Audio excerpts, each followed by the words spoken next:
The Galactic Council had existed for 12,000 years before humanity ever reached the stars. It was an ancient institution, built on the foundations of power and pride. 17 species held seats in the Great Chamber on Nexus Prime, a massive space station that floated at the center of known civilization. These species considered themselves the masters of the galaxy. They had conquered, they had built, and they had decided long ago that they knew best how the universe should be run. When the human vessel Distant Hope appeared at the edge of Council space, it was met with curiosity and suspicion. The ship was small by galactic standards, carrying only 100 souls across the vast emptiness between stars. But those 100 souls carried with them something the Council had not seen in a very long time. They carried hope. Ambassador Eli Carter was 53 years old when he first set foot on Nexus Prime. He was a tall man with gray hair and kind eyes that had seen both the best and worst of human nature. Beside him walked his aide, a young woman named Lucy Grant who had graduated top of her class in. Together, they represented everything humanity wanted to be in this new chapter of their history. The council chambers were designed to intimidate. The ceiling rose so high that clouds formed near the top. The seats of the 17 elder species were arranged in a massive semicircle, each one elevated to look down upon whoever stood in the center. It was a room built to remind visitors of their insignificance. Eli Carter was not intimidated. He had grown up poor in a small town where people helped each other because that was simply what people did. He had worked his way through school, served his country, and spent 30 years building bridges between nations that had once been enemies. A fancy room full of aliens was not going to make him forget who he was. The High Speaker was named. His body was made of living crystal that caught the light and scattered it in patterns that humans found beautiful but cold. He spoke first, as was his right as the holder of the primary seat. His voice was like wind chimes in a storm. "You are the humans," said. "We have observed your kind for some time. You are young. Your species has existed for barely a moment by our standards. Your technology is primitive. Your understanding of the universe is limited. Tell us why we should allow you into our civilization." Eli Carter smiled.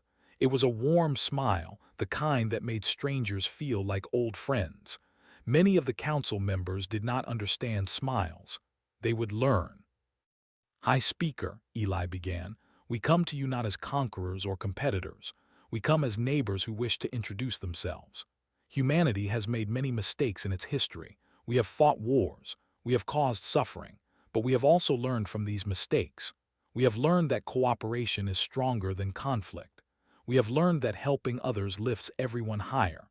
We have learned that the measure of a civilization is not how it treats the powerful, but how it treats the powerless."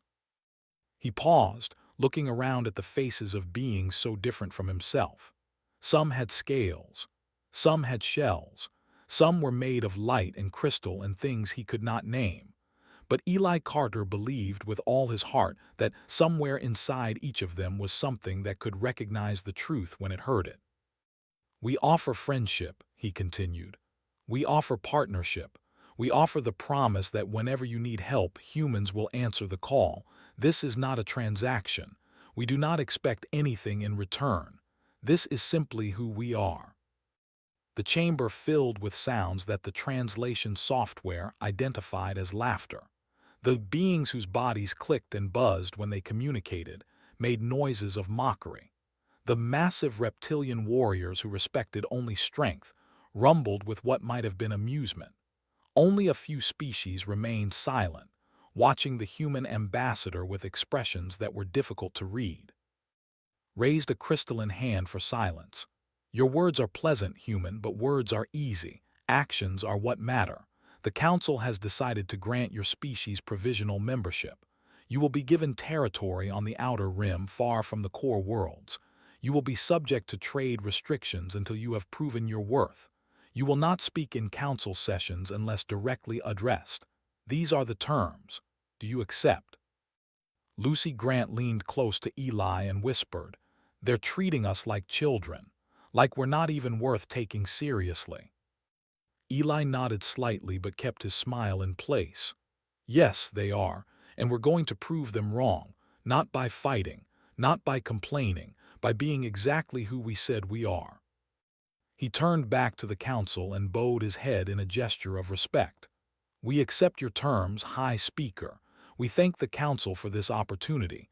We will not disappoint you. As they left the chamber, Lucy could not hide her frustration. They laughed at us, Eli. They think we're nothing. Eli put a gentle hand on her shoulder. They think we're nothing because that's how they measure worth, by power, by age, by how much you can take from others, but that's not how we measure worth. We measure it by what we give, by how we help, by the friends we make along the way. Give it time, Lucy. Give it time. Humanity settled into its assigned territory with a determination that surprised many observers. The outer rim was considered worthless space, filled with barren worlds and dying stars. The council had given it to humans as an insult, a way of showing them their place in the galactic order. But humans saw something different. They saw opportunity. They saw worlds that could be made green with effort and care. They saw neighbors who had been similarly dismissed by the great powers at the center of civilization. Dr. Cole was among the first wave of colonists to arrive on New Montana, a rocky world that the council surveys had marked as barely habitable. He was a man who had dedicated his life to understanding the incredible diversity of life in the universe. What he found on the outer rim broke his heart. There were an aquatic species with delicate features and gentle souls. They had been members of the council once, thousands of years ago, before their civilization declined and they were pushed to the margins. When a plague swept through their ocean worlds, they had begged the council for medical assistance. The council had debated the matter for 6 months while millions died. In the end, they had decided that the cost of helping was too high. There were small furry traders who moved between stars in ships that were held together by hope and determination. They were forced to pay tribute to thee for the simple privilege of existing in council space. When asked a merchant why they tolerated such treatment, the little creature had looked at him with sad eyes and said, "What choice do we have? No one else will protect us." Began documenting everything he saw. The exploitation, the neglect, the casual cruelty of species that had forgotten what it meant to struggle. He sent reports back to Earth, reports that were read by people who still remembered what it felt like to be the underdog. And slowly, quietly, humanity began to do what humanity had always done best. They began to help. 5 years had passed since humanity first entered council space. In that time, the humans had built 12 colonies on worlds that others had abandoned. They had established trade routes with species too small to interest the great powers. They had made friends in places where friendship was considered worthless, and they had watched, with patient eyes, as the council continued to ignore them. Then the disaster came.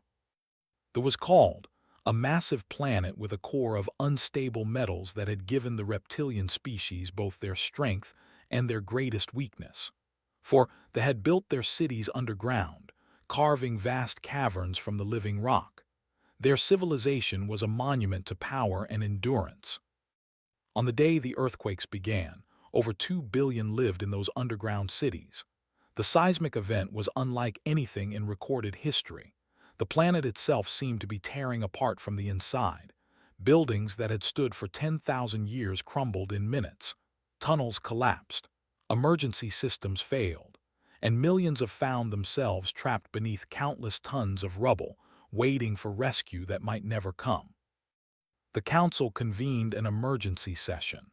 They calculated the cost of a rescue mission and found it excessive. They debated the political implications of helping their rivals. Other species watched and waited to see which way the wind would blow. They debated for 3 days while they died. Admiral Grace was aboard the human vessel Morning Star when she received the news. She was a small woman with sharp eyes and a reputation for making decisions that others were afraid to make.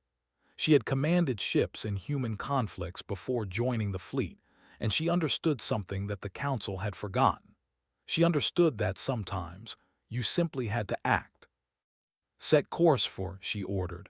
"All ships in the humanitarian fleet are to follow. We're not waiting for permission." Her executive officer, a young man named Danny Marsh, looked at her with concern. "Admiral, the council hasn't authorized any intervention. If we go in without approval, there could be consequences." Grace turned to face him. Her eyes were calm, but her voice carried an edge of steel. "Danny, there are people dying right now. Not humans, not our allies, just people who need help. If we wait for a bunch of politicians to finish their debates, those people will be dead.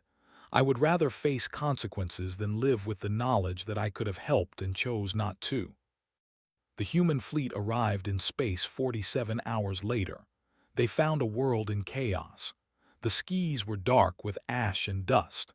Communication networks had collapsed. The military, proud warriors who had never asked anyone for help, stood helpless as their civilization crumbled around them. Grace opened a channel to broadcast on all frequencies. "This is Admiral Grace of the United Human Fleet. We are here to help. We have medical supplies, rescue equipment, and personnel ready to deploy. Please direct us to where we are needed most." The silence that followed lasted almost a full minute. Then a voice, rough with emotion, responded. "Human Admiral, why are you here? We have shown your kind no friendship. We laughed when you asked for acceptance. Why would you help us?" Grace smiled, though no one could see it. "Because you need help. That's all the reason we need." The rescue operation lasted for 6 weeks. Human ships descended through the toxic atmosphere, carrying teams of engineers and doctors and ordinary people who had volunteered to risk their lives for strangers. They worked alongside rescue teams, sharing technology and techniques without hesitation. Danny Marsh found himself assigned to a collapsed residential district in the city of. The tunnels were unstable, the air was thin, and every moment brought the risk of further collapse. But somewhere in the darkness, his scanner showed life signs. Someone was alive down there. He crawled through spaces that seemed too small for his body. He dug through rubble with his bare hands when his equipment failed. For 6 hours, he pushed deeper into the ruins, following the faint signal of someone who was still fighting to survive. The survivor was a young warrior named. He was barely conscious when Danny reached him, his massive body crushed beneath a fallen beam. By all rights, he should have been dead, but they were stubborn and was more stubborn than most. Danny worked for another 2 hours to free him. When he finally pulled the young warrior into open air, looked up at this small human creature who had risked everything for a stranger. His eyes, golden and ancient, held a question that his voice could barely form. "Why?" Danny Marsh sat down beside him, exhausted beyond words. He thought about the question. He thought about all the times in human history when people had asked that same question, when someone had helped without expecting anything in return. He thought about his grandmother, who had survived a flood by holding onto a stranger's hand, and who had spent the rest of her life telling him that kindness was the only thing that made life worth living. "Because that's what people do," Danny finally said. "We help each other. It's not complicated." Did not understand. Not yet, but he would remember those words for the rest of his very long life. When the rescue operation ended, the humans had saved over 3 million lives. They had asked for nothing in return. They had not even sent a bill for the supplies they had used. The council was furious. Summoned the human ambassador for an official reprimand. Lucy Grant, who had taken over diplomatic duties while Eli Carter recovered from an illness, stood in the center of the great chamber and listened to the accusations. The humans had violated council protocols. They had entered space without authorization. They had provided aid without council approval. They had undermined the political balance of the region. Lucy let them finish. Then she spoke, her voice clear and steady. "High Speaker, the council spent 3 days debating whether to help while millions of people died. We spent 3 days flying to save them. You talk about protocols and procedures and political balance. We talk about lives, real lives, people with families and dreams and futures. If your protocols say that those lives are less important than paperwork, then I think perhaps your protocols need to change. The chamber erupted in anger. The demanded sanctions. The called for humanity's provisional membership to be revoked. Only the remained silent, watching the human woman who spoke without fear. In the end, the council imposed minor penalties. Trade restrictions were tightened. Human ships were banned from certain sectors. Official warnings were placed in humanity's permanent record. But they remembered who came when they needed help. They remembered who crawled through darkness to save their children. And in the years that followed, whenever the council voted against humanity, there was always one voice of dissent. The humans continued their work. They helped to develop new medical technologies. They protected trade convoys from pirates. They built relationships with species that the council had forgotten existed. Eli Carter, recovered now and back at his post, watched his people with quiet pride. He knew that the council would never accept them as equals. He knew that every act of kindness would be met with suspicion. But he also knew something that the council did not understand. He knew that kindness was contagious, that every life saved, every hand extended, every moment of genuine compassion created ripples that spread further than anyone could predict. He knew that humanity was planting seeds in the cold soil of the galaxy, seeds that might take generations to grow, but that would one day bloom into something beautiful. He did not know that those seeds would be watered with blood before the flowering came. 23 years had passed since humanity first reached for the stars. In that time, they had built something remarkable on the edges of council space. Their colonies were not wealthy by galactic standards, but they were alive with the energy of people who believed in what they were building. Children grew up on worlds their grandparents had never imagined. Families put down roots in soil that had once been barren. Communities formed around shared hopes and shared struggles. Harvest's End was one of these communities. It was a small agricultural world on the very edge of human territory, home to 3,000 settlers who had chosen to build their lives far from the comforts of Earth. The planet had good soil and clean water and skis that turned gold at sunset. It was, by any measure, a peaceful place. Carol had come to Harvest's End 15 years ago, when she was young and idealistic, and believed that the best way to change the universe was to teach children how to dream. She had built a school with her own hands, working alongside parents and neighbors who shared her vision. Every morning, she stood in front of her classroom and looked at the faces of the next generation, and she felt that all the sacrifice had been worth it. Her students were a mix of backgrounds and cultures, children whose families had come from every corner of Earth seeking something new. They learned mathematics and science and history. They learned about the stars and the species that lived among them. And they learned, from Carol and from their parents, that helping others was the highest calling a person could answer. They had ignored Harvest's End for 20 years. It was a small world with no strategic value, exactly the kind of place they considered beneath their notice. But then their surveyors discovered something beneath those peaceful farms. Rare minerals, the kind that could be sold for fortunes in the core worlds. Suddenly, Harvest's End became very interesting indeed. The demand came without warning. Human colonists were ordered to evacuate within 30 days. The world had been reclassified as territory. Any humans who remained after the deadline would be considered illegal occupants. The humans refused. They had legal claim to this world. It was within the territory assigned to them by the council itself. They had built homes here, raised children here, buried their dead here. They would not abandon everything because someone had found something valuable under their feet. Ambassador Lucy Grant, who had grown gray in the service of her species, brought the matter before the council. She presented documents and treaties and the clear record of human settlement.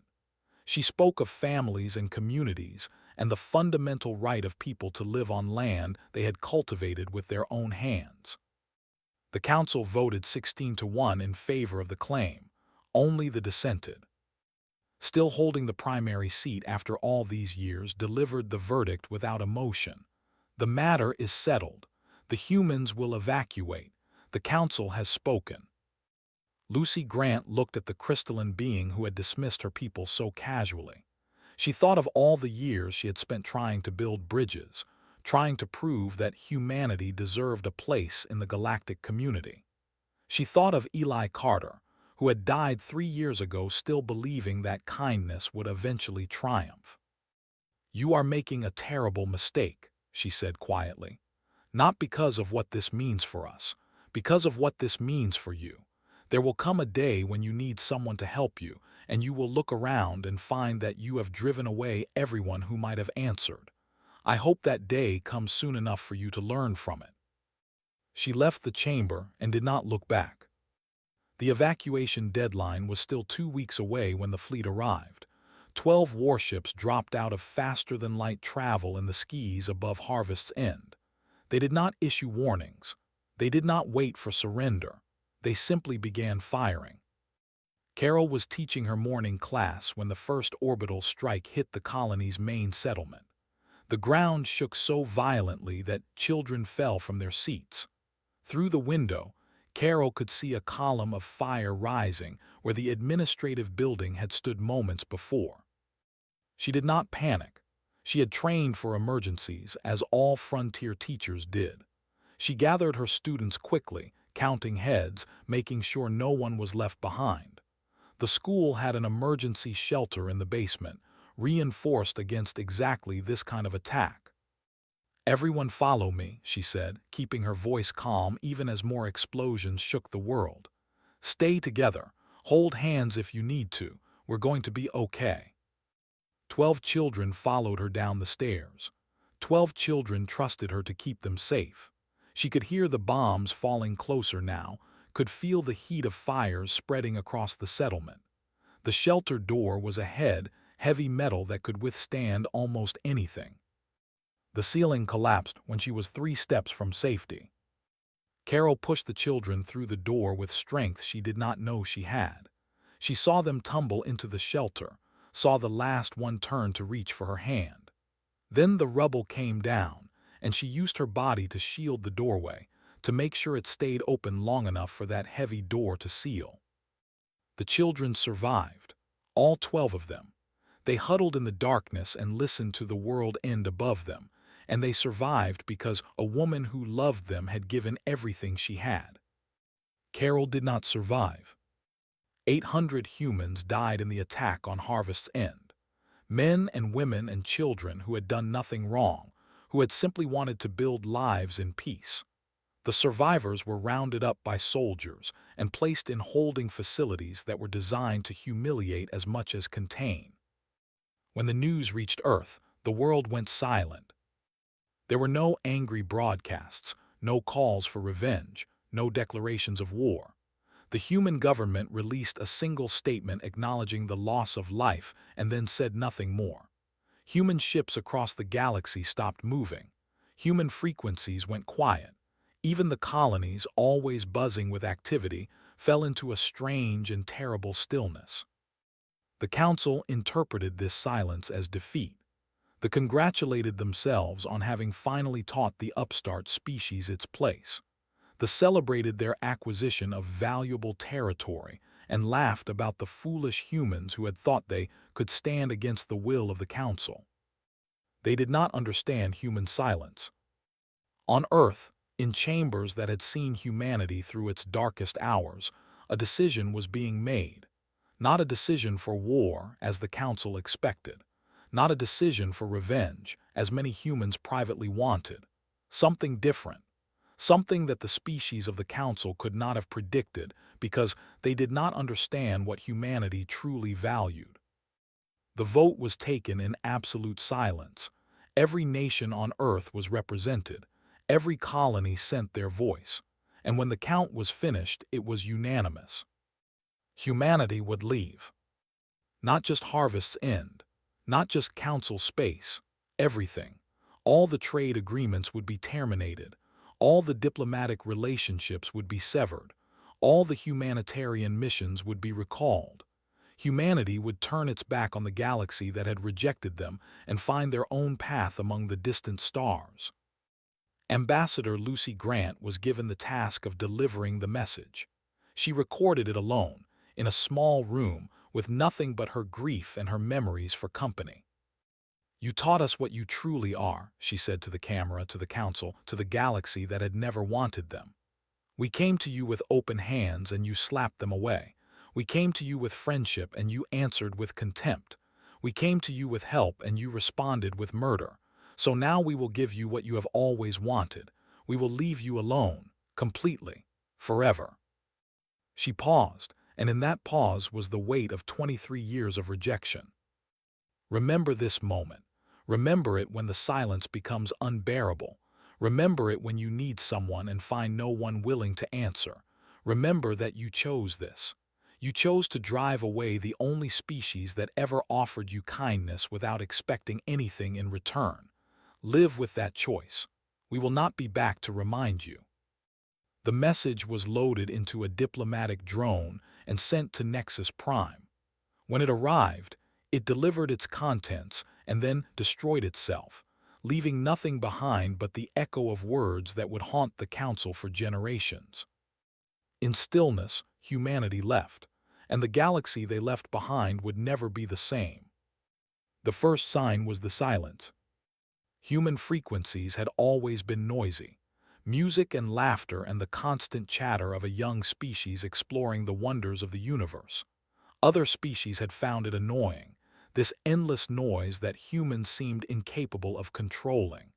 Now that it was gone, the emptiness it left behind was somehow worse. Was the first to notice something was wrong. The old warrior had maintained contact with Danny Marsh for nearly 20 years, exchanging messages about their lives and their families and the strange friendship that had grown between them. Danny had saved his life in the ruins of, and that debt had slowly transformed into something deeper, something that the Council species did not have words for. When his messages went unanswered, felt a cold weight settle in his chest. He tried different channels. He contacted human colonies he had visited. He reached out to diplomatic offices that had once been happy to hear from him. Nothing. Everywhere he looked, there was nothing. The notice next. Their people had come to rely on human medical expertise in the years since humanity had helped them survive the Second Plague. Human doctors had trained physicians. Human researchers had worked alongside them to develop treatments for diseases that had once been death sentences. When the humans left, they took that knowledge with them. A new sickness appeared in the oceans 3 months after the withdrawal. It was not the same as the plagues that had come before, but it spread just as quickly. They sent desperate messages to the Council, begging for the help that humans had once provided freely.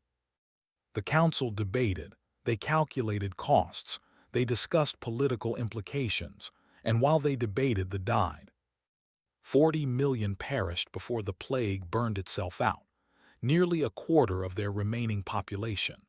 The survivors looked to the stars and wondered why the humans had abandoned them, not understanding that humanity had not abandoned them at all. Humanity had simply been driven away by the very Council that now refused to help. They were next to fall. Without human patrol vessels escorting their convoys, the pirates returned with a vengeance. They who were supposed to protect the trade routes they taxed so heavily did nothing. Within 6 months, they had lost their entire merchant fleet. Without trade, their economy collapsed. The little furry creatures who had once moved between stars became refugees, begging for scraps on stations that had once welcomed their goods. On Nexus Prime, the Council continued as if nothing had changed. They spoke of stability and order. They counted their profits from the minerals of Harvest's End. The other species nodded along, afraid to speak against the powers that controlled their fates. But cracks were beginning to show. Human technology had spread further than anyone realized. During their years in Council space, Humanity had shared their innovations freely, never thinking to keep secrets from those they considered friends. Medical equipment designed by human engineers kept hospitals running across dozens of worlds. Agricultural techniques developed on human colonies fed billions. Communication systems built on human designs connected civilizations that had barely spoken to each other before. Now that technology began to fail. It was not sabotage. The humans had not planted hidden weaknesses in their gifts. It was simply that machines break down, and the people who knew how to fix them were gone. Human technicians had trained local workers, but there were never enough of them, and the training had been interrupted when humanity. A medical station lost power during a critical surgery. A communication network went dark for 3 days. A dozen smaller species found themselves unable to maintain the systems that their societies had come to depend on. The council blamed the humans, of course. They called it an attack, a revenge plot designed to bring down galactic civilization. They spoke of human treachery and human vindictiveness. They convinced themselves that the species they had driven away was now trying to destroy them from beyond the stars. They never considered that humanity had simply been helping, and that when help is rejected, the helper eventually stops trying. 5 years after the withdrawal, the first wars began. They had always been aggressive, but human presence had kept them cautious. Now, with no one to witness their actions, they began expanding into territories they had long coveted. The worlds fell first, already weakened by economic collapse. Then the still recovering from plague found warships in their skis. The council debated sanctions. The council discussed responses. The council did what the council had always done, which was talk while others suffered. Watched the chaos spreading through council space and felt something he had not felt since his youth. He felt rage. He had tried to warn them. After the human withdrawal, he had stood before the council and spoken of the debt they owed to the species they had driven away. He had told them about Danny Marsh, about the human who had crawled through darkness to save a stranger. He had begged them to reconsider, to reach out to humanity before it was too late. They had laughed at him, the great warrior brought low by sentiment. They had called him weak, corrupted by human influence. They had removed him from his military position and sent him into what amounted to exile. Now from his exile, he watched everything fall apart. The High Speaker died 10 years after the withdrawal. Had held power for centuries, his crystalline body seemingly immune to the passage of time. But even crystal can crack under enough pressure, and the pressure of watching his carefully constructed order crumble was more than he could bear. His last words, recorded by the speakers who attended his final moments, were a question that no one could answer. Where did we go wrong? The new leadership was no better. They blamed external forces for their problems. They tightened their grip on power. They built walls instead of bridges and wondered why they felt so alone. 20 years after the withdrawal, the empire collapsed in civil war. The minerals from Harvest's End had made certain families wealthy beyond imagination, but wealth without wisdom is poison. Rival factions fought for control of resources that became worthless when there was no one left to trade with.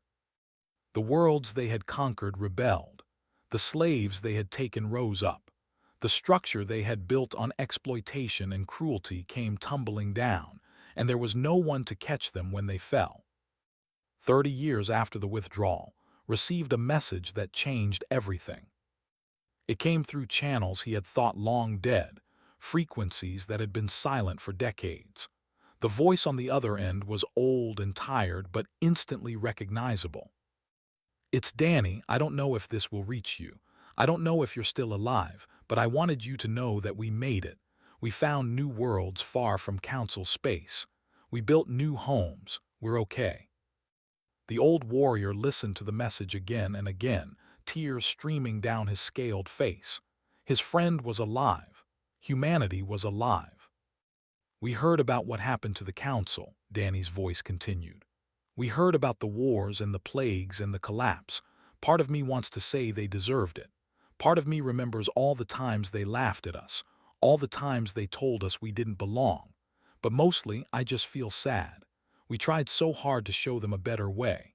We really believed that if we just kept helping, kept being kind, eventually they would understand. There was a long pause on the recording. When Danny spoke again, his voice was heavy with emotion. I guess we were wrong. I guess some people just don't want to be helped. But we haven't forgotten. We haven't forgotten the friends we made. If you ever need us, truly need us, find a way to let us know. We'll answer. That's still who we are. That's still who we'll always be. The message ended. Sat alone in the darkness of his exile and wept for everything that had been lost. And somewhere in the distant stars, humanity waited. They had not forgotten. They had not changed. They were simply waiting for the galaxy to learn what they had tried to teach from the very beginning.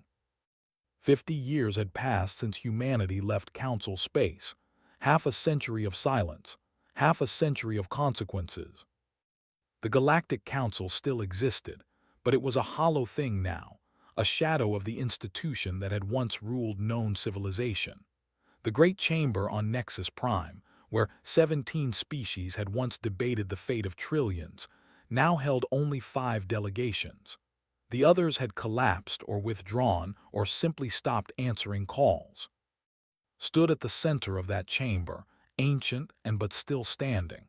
He had outlived most of his generation. He had watched his people suffer through wars they did not start and plagues they could not stop. He had carried the weight of a debt he could never repay. Now he was asking the remnants of the council to do something they had never done before.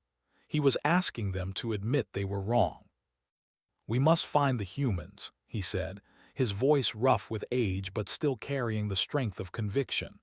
"We must find them and beg them to return." The chamber was silent. The species that remained were tired, broken, humbled by decades of disaster. The arrogance that had once filled this space had been burned away by hard lessons. Spoke one of the few who still held position in the restructured government. Her crystalline body was dim, nothing like the brilliant light that had once projected. "Why would they return? We drove them away. We killed their people. We laughed at their kindness. What could we possibly offer that would make them forget what we did?" Shook his great head. "We cannot make them forget. We should not want them to forget. We should want them to see that we have learned, that we understand now what we refused to understand then, that we are ready, finally, to be the neighbors they always wanted us to be." "And if they refuse," they asked, "if they have built their own civilization among the distant stars and want nothing more to do with us?" "Then we will have tried," answered, "and that will be more than we did the first time they reached out to us." The vote was taken. It was unanimous. A ship would be sent, crewed by representatives of every remaining council species, to search for humanity and deliver a message of reconciliation. Insisted on being part of the crew despite his age. He had one more journey left in him, and he could think of no better way to spend it than looking for the friend he had not seen in decades. The ship was small and humble, nothing like the warships that had once enforced council will across the galaxy. It carried no weapons, only supplies and the desperate hope of beings who had finally learned what they should have known all along. They traveled for months through empty space. They followed rumors and whispers, traces of human activity that led them further and further from anything they had ever known. The stars grew strange. The darkness grew deeper, and still they pressed on. When they finally found humanity, they did not believe what they were seeing. Human space stretched across hundreds of worlds, cities that touched the clouds, ships that moved between stars with technology the Council could not comprehend, billions of people living and working and building something magnificent. And they were not alone. They were there. The survivors of the plagues had found their way to human space, welcomed with open arms by the species that had helped them when no one else would. They had rebuilt their civilization under human guidance, their ocean cities now thriving in ways they had never imagined. though were there. The remnants of the trader species had been given ships and routes and the freedom to do what they loved without fear of pirates or tribute. Their merchant fleets now connected human worlds the way they had once connected council space.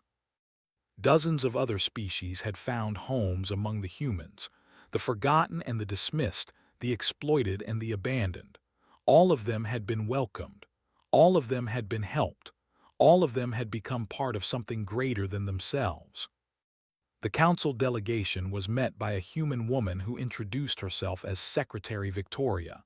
She was tall and composed, with eyes that held both warmth and steel. She listened to their pleas without interruption, her expression unreadable. Spoke last. He told her about Danny Marsh, about the rescue that had changed his life. He told her about the message he had received 30 years ago, the promise that humanity would answer if they were ever truly needed. He told her that the council was broken, that the galaxy was falling apart, that they needed help more than they had ever needed anything. When he finished, Victoria was silent for a long moment. Then she spoke, and her words carried the weight of generations. My grandmother was named Carol. She was a teacher on Harvest's End. She died getting children to safety while your council's allies bombed her school from orbit. My father was one of those children. He grew up in a holding facility, treated like an animal by species who considered themselves civilized. He carried the scars of that treatment until the day he died. The council representatives could not meet her eyes. There was nothing they could say to make those facts less terrible. Humanity has not forgotten what was done to us, Victoria continued. We never will. Every child in human space learns about Harvest's End. Every child learns about the council that laughed at our kindness and repaid our help with murder. It is part of who we are now. Felt his hope dying. He had come so far, held on so long, and it would end like this, with rejection, with the justice that his people had earned through their cruelty. But Victoria was not finished. We also teach our children something else, she said. We teach them that Carol did not die because she hated the people who were bombing her world. She died because she loved the children in her care more than she feared the darkness. We teach them that kindness is not weakness, that helping others is not foolishness, that building a civilization on compassion creates something stronger than any empire built on fear.